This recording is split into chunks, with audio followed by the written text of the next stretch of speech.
Hey everyone, welcome to our fifth webinar about the Coachella Valley Arena project.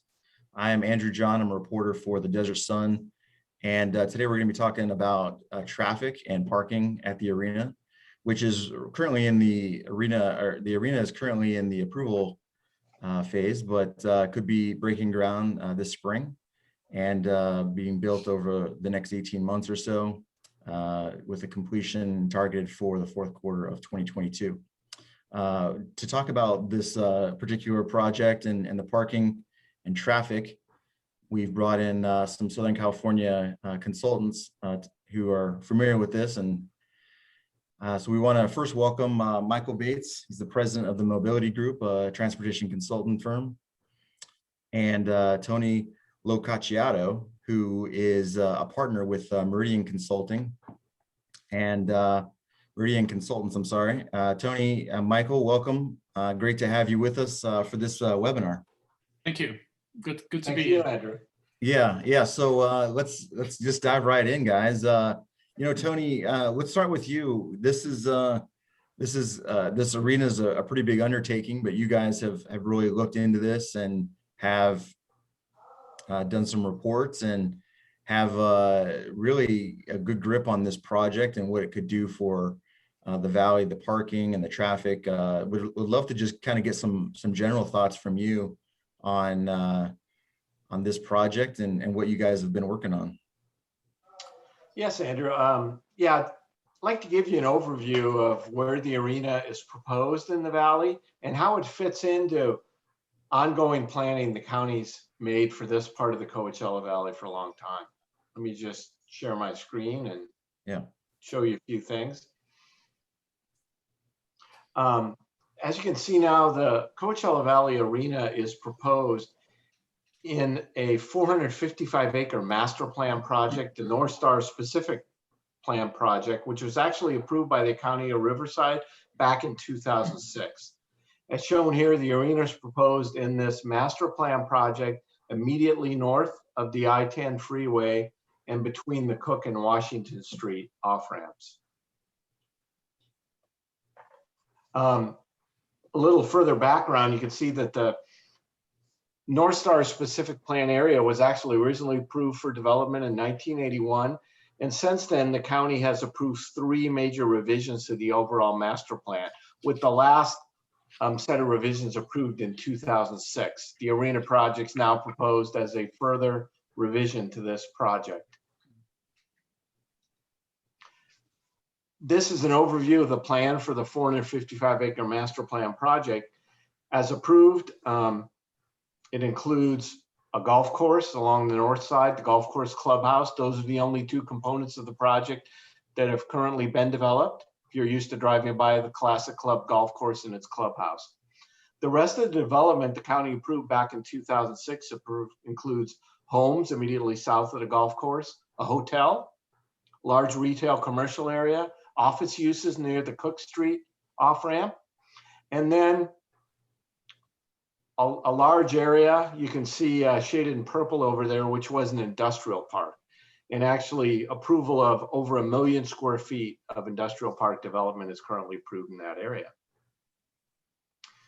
The proposed changes now that would incorporate the Coachella Valley Arena into the North Star project, shown here, as you can see, the business park area that you saw in purple has gotten smaller in order to accommodate the arena, which will now be located on the freeway in the center of the project near the hotel and the retail commercial uses.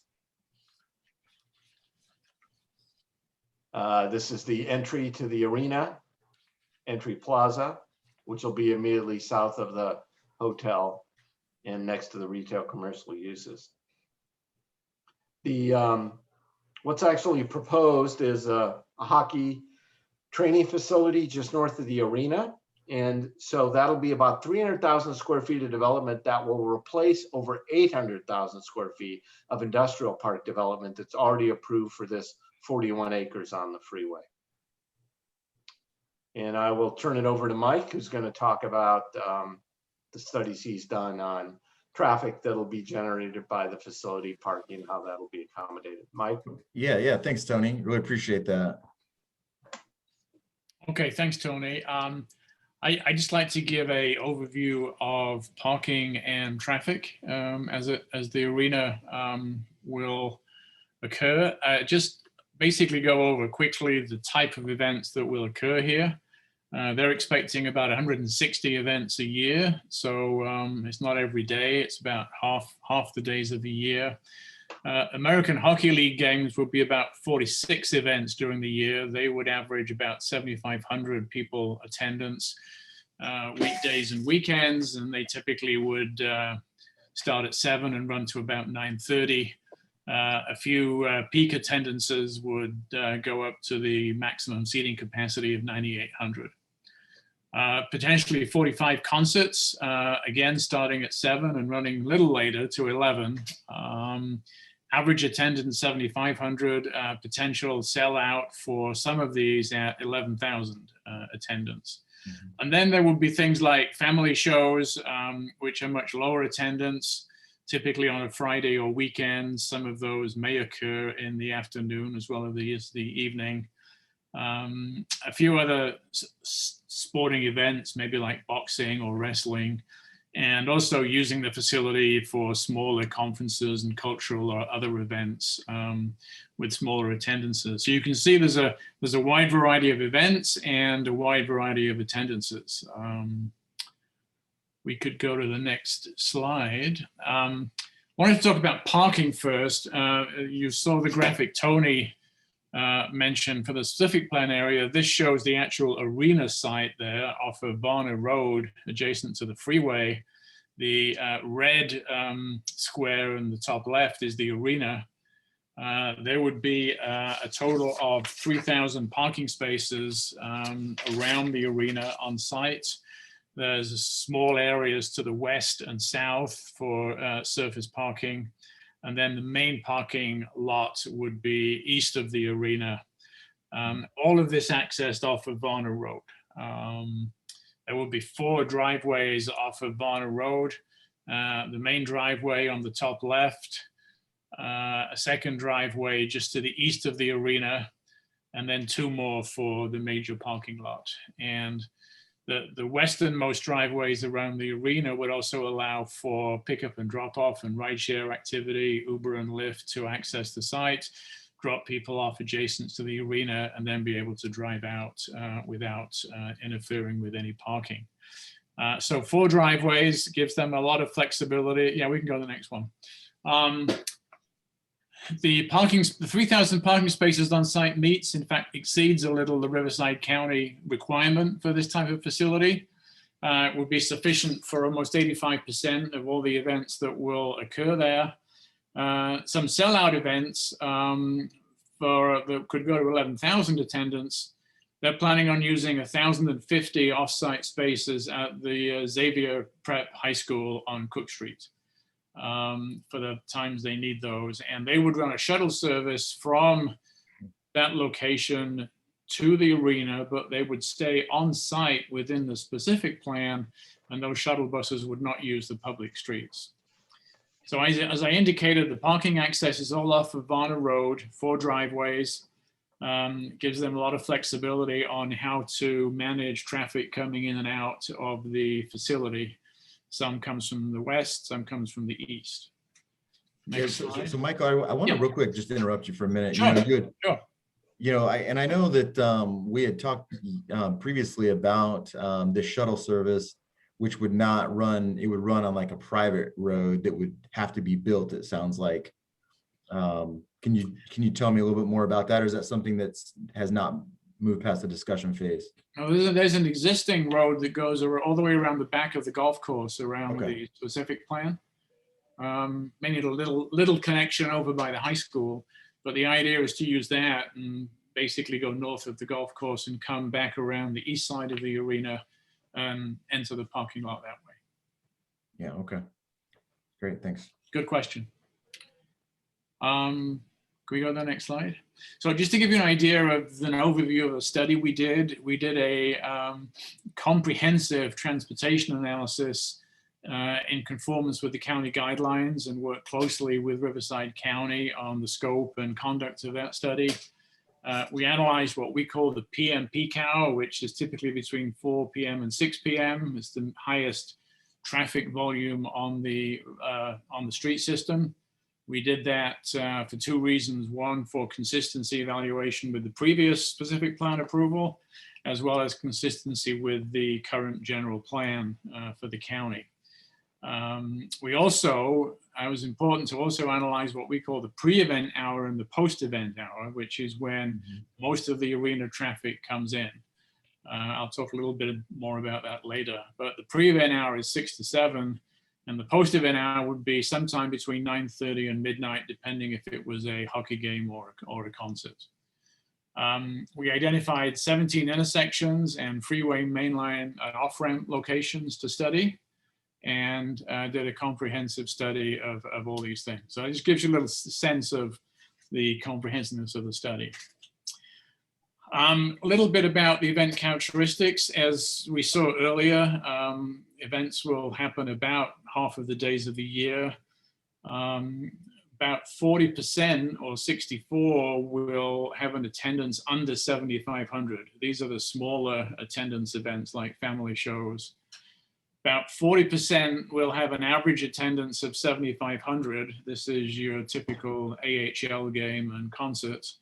And about 20% or 32 events a year would have an attendance of over 9,900. And those are people. So in parentheses here, we put the number of cars that are associated with that. So when we say an attendance of 7,500, we're not talking 7,500 cars, because people come together to events. So for example, 7,500 would be 20 people, would be 2,800 cars. The events typically occur outside the roadway peak hours. They're in the evening, 7 o'clock or later. Only about 20% of event traffic typically will arrive during that typical weekday afternoon peak hour that most people have in their mind as the commute time in the afternoon. Yeah. The remainder will occur after that hour, when in fact the existing roadway volumes are much lower. And I'll speak to that again in a second. Okay. I'm not going to talk about everything on this slide. The bottom line from this slide is the arena project fits within the previous window of the specific plan in terms of trips and this new parameter of vehicle miles traveled.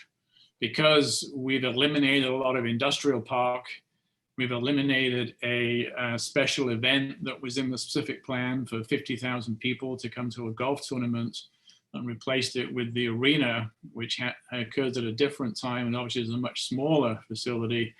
It fits within that window.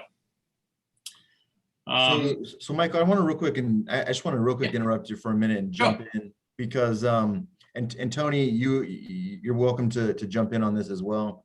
Mm-hmm. I think a lot of people who may have traffic concerns or may have concerns about the traffic in this area, they think of congestion coming off of Cook Street, but as this plan shows, the use of Varner Road and multiple entrances to the arena parking area, there will be access through Washington Street and Cook Street. I was wondering if you could just take a moment to dive into some of that.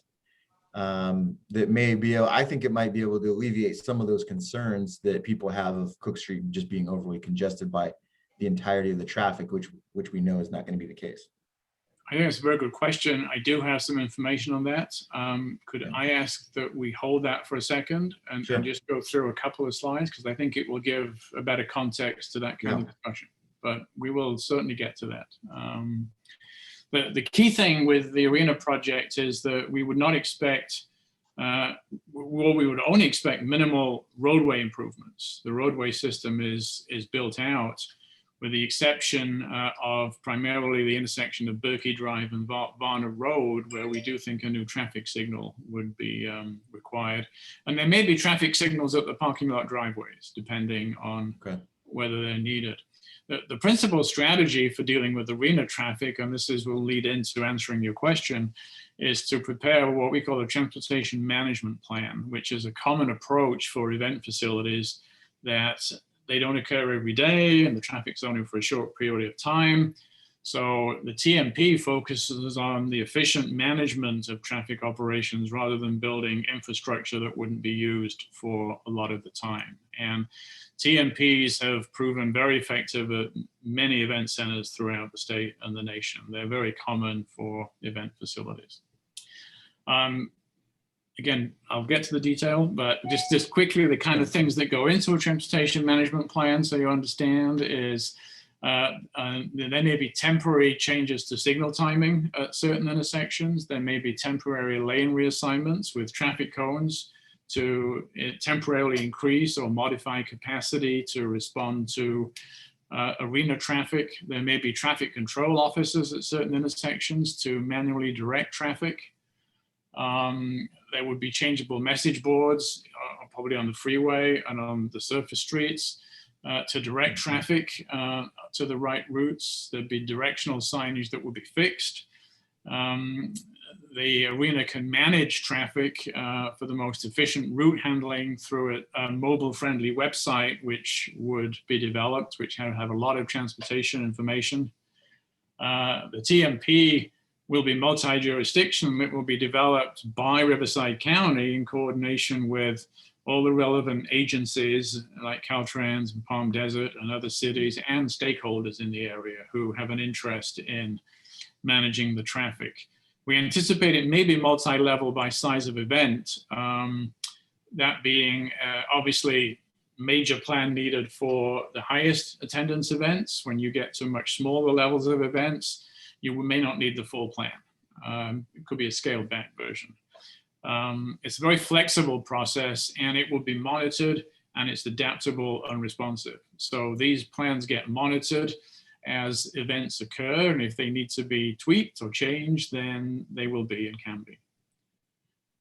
I think that's, okay, so now let me get into a little specifics to address, and stop me if you have any other questions. But basically, we think based on the estimates of where people will be coming from to this arena, about 63%, and again, these are approximate numbers. They may sound specific, but they're approximate. 63% would probably use the freeway, and 37% would use surface streets. So as you mentioned, Andrew, there are 2 freeway interchanges close to the project, one at Cook and one at Washington. We would expect people to use both interchanges.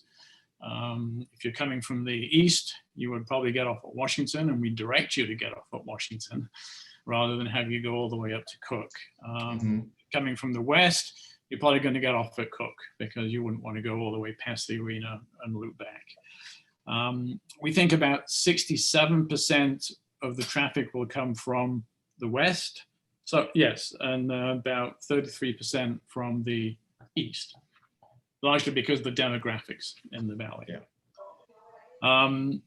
Now I know people are interested in the surface streets. Having given those numbers, we think that approximately 15 to 20% of arena traffic could use the Cook Street corridor south of the freeway. Obviously, a lot of traffic will go through that interchange, but south of that interchange, maybe up to 15 or 20% of arena traffic might come up Cook Street. And that will decline as you get further south from the arena, obviously. And we think on the east side, around 8 to 9% would use Washington Street. So I can actually give you a couple of numbers to put that in context so people understand that. Yeah. So if that's okay. Yeah, of course. Okay, so in the PM peak hour, which is between 4 to 6, and again, it's people's typical commute, an AHL hockey game, in that hour, there would be about 620 vehicle trips generated by the arena, okay? That's the 20%. That would be adding anywhere from 50 to 100 trips on the Cook Street corridor, depending again how close to the interchange you are. Yeah. which would be an increase of about 5 or 6% over the existing PM peak hour volume. So it gives you a sense of the scale of the difference. It's a relatively, I mean, obviously there's more traffic, but it's a relatively small increase in the PM peak hour, which is when there's more background traffic. And it would add about 50 trips to the Washington corridor, an increase of about 3% over PM peak volumes. If we go to the pre-event hour, when the majority of arena traffic is coming in, that would generate for an AHL game typically about 2,200 vehicle trips. But again, as you point out, they're spread out over a number of corridors. Some would use actually Varna Road, a lot would use the freeway. In the pre-event hour, then we would expect in the range of 200 to 330 vehicle trips in the Cook Street corridor, which will be an increase, again, not huge, but an increase of about 15 to 20% over the existing PM peak hour trips. But our data shows that after 5 o'clock, the existing volume starts to decline very dramatically, and the existing volumes on the roadways between 6 and 7 are typically 50% lower than the commute traffic that occurs between 4 and 6. So arena traffic is being added, but it's being added to a lower base. But I'm trying to give people a sense of, so I think most people have the commute hour in their head as to the way traffic is. So this is trying to give you a little context there. Obviously, the fewer concert sellouts would be higher than that. But we do have strategies to manage the traffic. As I mentioned, those are traffic management plan measures that are typically implemented many other locations, including, for example, Coachella and Stagecoach. Obviously, that's a much bigger deal at 140,000 compared to 7 to 10,000. But these techniques are well worn and are applied. And to just give you a final little sense, we think where the temporary lane changes to use cones to reconfigure some lanes and provide additional capacity for incoming traffic would be around the interchange and to the north on Cook Street. Might reconfigure the off-ramp lanes and some of the lanes going north through up to Varna to handle the higher traffic flows. Also, we would expect traffic control officers at about 7 or 8 intersections, depending on how the plan works out. But again, primarily around the interchange and maybe going down Cook to Gerald Ford Drive. And over on the east side, the interchanges around the intersections around the interchange would have traffic control officers, as well as down to Country Club Drive. So I know that's no lot of information, but I hope it provides a kind of background of what we looked at and what people might expect. But I think the key thing is that we would expect that this traffic management plan will be able to efficiently manage the traffic for that hour before the event, particularly. Yeah, and I think that it's important to know what you've already said, that this increase in traffic would come after kind of in the later peak hours that you have already referenced. It's not like it's going to be hit in the middle of the afternoon when traffic starts to really get a little thicker around here. Right. So I think that's important to know. Tony, I want to circle back with you. Anything else you want to add about this work you guys have done on this? It sounds like this has been pretty extensive, and I think it's really great information people really want to know. Yeah, I think, Andrew, I think what was interesting about the way the county has reviewed this project is it was more than just reviewing and having a lot of technical analysis done of the arena itself, but it was done in a larger planning context, because this is the change of this approved 455-acre master plan project. So for that reason, Mike Bates and his team analyzing transportation and every other technical study that the county commissioned to study this project, which stack up to thousands of pages, looked at the effect of the arena and all that other development that was previously approved in 2006 on the surrounding area. Yeah. So there really is a larger context, and for that reason, more studies and more detailed studies were completed than would have been completed if it had just been the arena itself proposed in this location. And it builds on all the previous planning work the county's done, as I mentioned, since the early 1980s for development of this entire area north of the freeway between Cook and Washington. So it's a continuation of a lot of long-term planning efforts that have been ongoing in the area. Yeah, and I think that's important. That's another important distinction, is that this isn't something that the county has been looking at for a short amount of time, a period of months since Oakview Group decided they wanted to build this arena. It's something that has gone back years, even decades in the planning process. And so I think that that gives a sense of security that this is something that has been thoroughly examined and will not have the adverse effects that, you know, some may fear. And also that, you know, the county's review of the arena project, though, has been extensive, and it's been happening for over 9 months. And so it was a complete update of all the previous studies done. Everything's been updated. It isn't relying on information from 2006 or previous, but it checks from a planning perspective. Hey, if we make this change, if instead of developing over 800,000 square feet of industrial park uses on this 41 acres, you develop this arena, what happens? Well, the only way to answer that was to do 9 months of extensive studies on the arena as part of the 455 acre project. And that's what's been completed. And that's what the county will be considering. Well, it's all great information. I know a lot of folks are really interested and curious to see what might happen with the traffic and you know, part of the parking situation in that particular area of the valley. And so I'm grateful for you two for joining us today. Thanks again. Andrew, could I just add one thing? Yeah, of course. I'm sorry. I meant to mention this. When I talk about the transportation management techniques of temporary lanes or traffic control officers, I don't want people to get the impression that this is just for the arena traffic. The whole purpose of these measures, including traffic control officers, is to be able to handle all the traffic so that the background traffic is handled effectively on the roadway system, as well as the arena traffic. So it's a process to make sure that that's handled equitably. Well, I think that's well put. Michael, Tony, thanks again for joining us. Really informative. This might be the most informative yet, I think, at least in terms of what the average person in this valley might be interested in.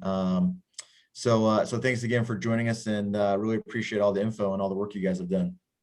Okay, happy to do it. Thank you. Thank you. All right, Daniel.